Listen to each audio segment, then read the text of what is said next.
বিশ্বসেরা যুবারা কেন আন্তর্জাতিক ক্রিকেটে হারিয়ে যায়? প্রশ্ন উঠছে, বিশ্বে বয়সভিত্তিক ক্রিকেটে বাংলাদেশ কেন সাফল্যের পরও আন্তর্জাতিক স্তরে দীর্ঘমেয়াদী ফলাফল অর্জন করতে পারছে না? ক্রিকেটে বর্তমানে সবচেয়ে জনপ্রিয় এবং শক্তিশালী দলগুলোর মধ্যে বাংলাদেশ অন্যতম।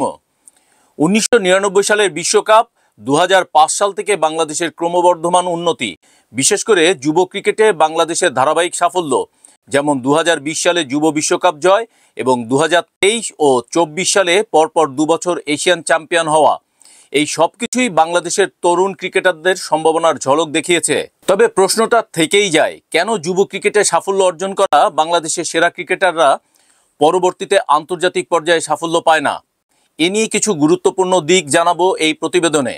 বাংলাদেশের পুরুষ জাতীয় ক্রিকেট দল আন্তর্জাতিক স্তরে খুব বেশি সাফল্য অর্জন করতে পারেনি, বিশেষ করে বড় টুর্নামেন্টগুলোতে। কিন্তু নারীদের জাতীয় দলের এশিয়া কাপ জয় কিংবা 2010 এশিয়ান গেমসে স্বর্ণপদক অর্জন বাংলাদেশের ক্রীড়াঙ্গনে আশার আলো হয়ে দাঁড়িয়েছে। তবে যুব দল থেকে উঠে আসা তারকাদের জাতীয় দলে এসে চমক দেখাতে না পারা আমাদের কাছে বড় প্রশ্ন হয়ে উঠেছে।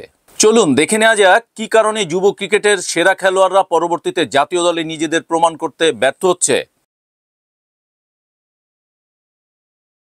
প্রথমত, যুব ক্রিকেট থেকে জাতীয় দলে উত্তরণের পথ পরিষ্কার নয়।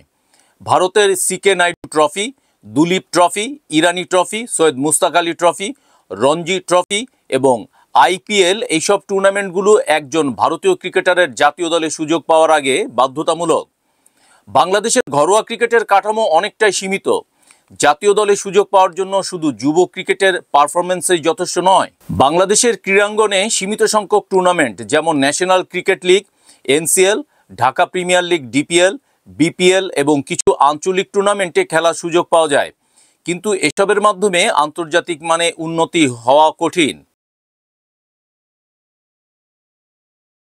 দ্বিতীয়ত, ঘরোয়া ক্রিকেটে অভিজ্ঞ ক্রিকেটারদের অভাবও এক গুরুত্বপূর্ণ কারণ। আন্তর্জাতিক ক্রিকেটে অভিজ্ঞ ক্রিকেটারদের সঙ্গে খেলার অভাব থেকে তরুণ ক্রিকেটাররা পুরোপুরি প্রস্তুত হতে পারেন না।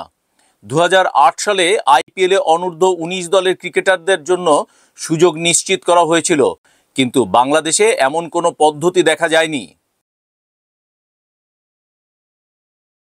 বাংলাদেশের বয়সভিত্তিক ক্রিকেটে যে সাফল্য এসেছে, তারপরেও সমস্যাটা অন্য জায়গায়। যুব দলের প্রতি অতিমাত্রায় নির্ভরতা জাতীয় দলের প্রতিযোগিতার অভাব সৃষ্টি করেছে। বাংলাদেশ যুব বিশ্বকাপে 41% ক্রিকেটারকেই জাতীয় দলে খেলার সুযোগ দিয়েছে, তবে যুব দলের পারফরমেন্স একান্তই আন্তর্জাতিক ক্রিকেটে উন্নতির জন্য যথেষ্ট নয়। জাতীয় দলের ক্রিকেটারদের মাঝে প্রতিদ্বন্দ্বিতার অভাবও বাংলাদেশের ক্রিকেটে বড় একটি সমস্যা। পর্যাপ্ত বিকল্প না থাকায় অনেক ক্রিকেটার নিজেদের ব্যর্থতার পরও দলে জায়গা পাচ্ছেন, যেমন লিটন কুমার দাস, যিনি শ্রীলঙ্কার বিপক্ষে সিরিজে বাদ পড়েছিলেন নতুন বলে দুর্বলতা থাকার কারণে, তবে পরে তাকে দলে ফেরানো হয়।